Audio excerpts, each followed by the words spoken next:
In the summer of 1881, a stranger walked into a saloon in Tombstone, Arizona, ordered whiskey, and placed 3 cards face down on the bar.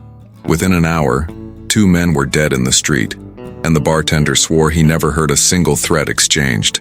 No argument, no insult, just cards, drinks, and blood. What the law didn't understand, what most people never knew, was that across the violent saloons of the Old West, outlaws, gunslingers, and hired killers spoke a language that had nothing to do with words, a language of objects, gestures, and deadly silent signals. A code so efficient that murders were arranged over poker tables without a single witness realizing what they'd just seen. This is the story of that secret code and the brutal crimes it made possible. The American frontier in the 1870s and 1880s was a place where law was fragile and violence was currency. Towns like Tombstone, Dodge City, and Deadwood were powder kegs of tension, packed with drifters, gamblers, miners, and men running from the law. Saloons weren't just places to drink. They were meeting halls, courtrooms, and execution chambers all rolled into one smoky, whiskey-soaked room. But here's the problem. In a world where everyone carried a gun and the nearest marshal might be days away, open threats were dangerous. If you wanted someone dead, you couldn't just announce it. Witnesses talked, barkeeps remembered, and in close quarters, the wrong word could get you shot before you finished your sentence. So the smart ones, the professional killers, the gang leaders, the men who made murder their business, they developed something smarter. A system, a code. It started simple. A hat placed brim up on a table meant one thing. Brim down meant another. A specific card left showing in a poker hand. The way a man positioned his glass. Even the number of coins stacked on the bar carried meaning. To the untrained eye, it was just another night of drinking and gambling. But to those who knew the language, every object was a message. Every gesture was a contract. And the deadliest messages were the ones that looked like accidents. Take the case of Frank Stillwell and the Whiskey Protocol, a system used by hired guns working for the cowboy faction in southern Arizona. Stillwell, a known outlaw and suspected stage robber, was part of a network that used coded drink orders to communicate hits across multiple saloons in Tombstone and Tucson. The code was brilliantly simple. If a man ordered whiskey and left it untouched for more than 5 minutes, it meant someone was marked. If he drank it in one gulp, the target was in town. If he pushed the glass to the left side of the bar, the kill was personal. To the right, business. For money. Bartenders rarely caught on because the signals blended into normal behavior. Men hesitated before drinking all the time. They moved glasses around. They got distracted. But to the network, every move was deliberate.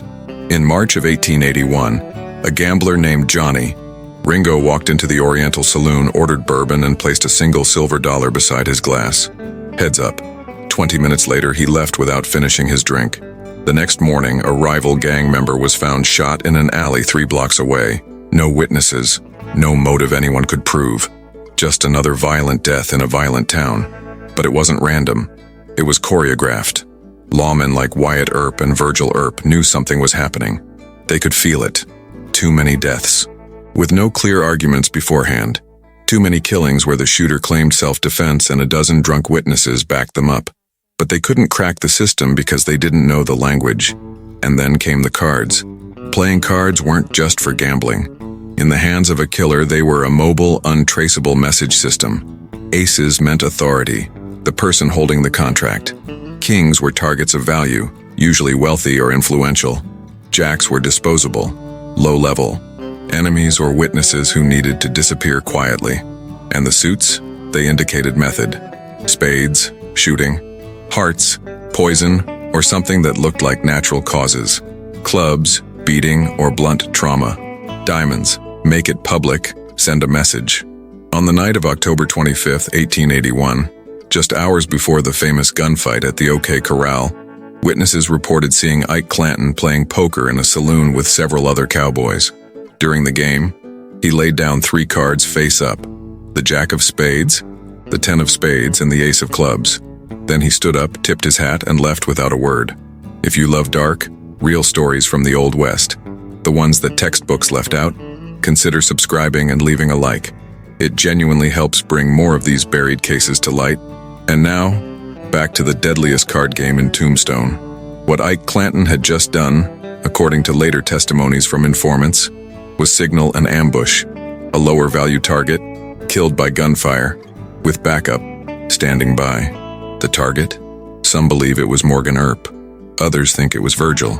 Either way, the message was sent, and within hours, bullets flew on Fremont Street. But the gunfight at the OK Corral wasn't the code's bloodiest legacy. That came later when the system spread beyond Arizona and became a tool of organized crime across the frontier. By the mid-1880s, the silent code had evolved into something more sinister.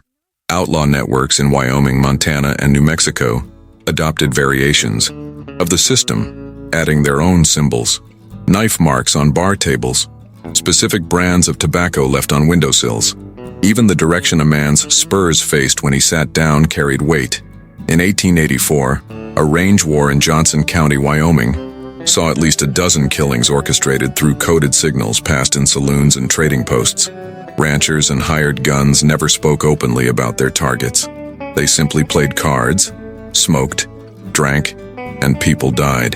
The Pinkerton Detective Agency, hired to investigate the murders, finally began to piece the system together after capturing a low-level enforcer named Charlie Becker.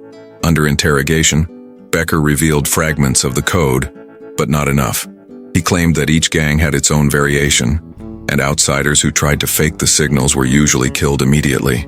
The code wasn't just communication, it was protection, a way to identify your own. Law enforcement tried to counter it.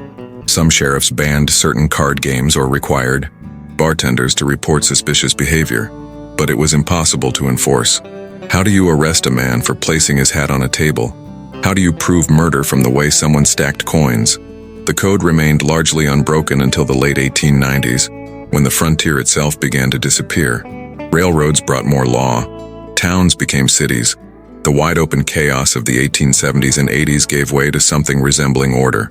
The old gunslingers either died, went to prison, or faded into obscurity. But some say the code never truly died, that in certain dark corners of the modern criminal world, echoes of that silent language still exist, hidden in plain sight, passed down through generations of men who live outside the law. The Old West wasn't just a place of duels and showdowns.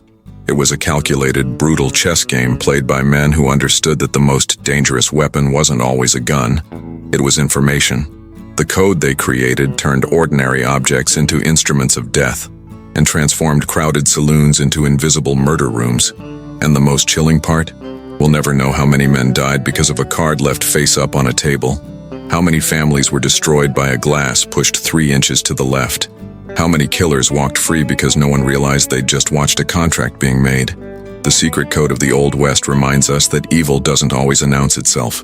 Sometimes it just sits quietly at the bar, orders a drink, and waits. If you want more buried true crime stories from the darkest days of the frontier, the ones history tried to forget, make sure to subscribe and leave a like. It keeps this channel alive. Tell me in the comments, where are you watching from? City and country? I'd love to know where these stories are reaching, and don't go anywhere. There's another Old West nightmare waiting for you in the next video, one that involves a ghost town, a missing sheriff, and a crime so twisted even the outlaws were terrified.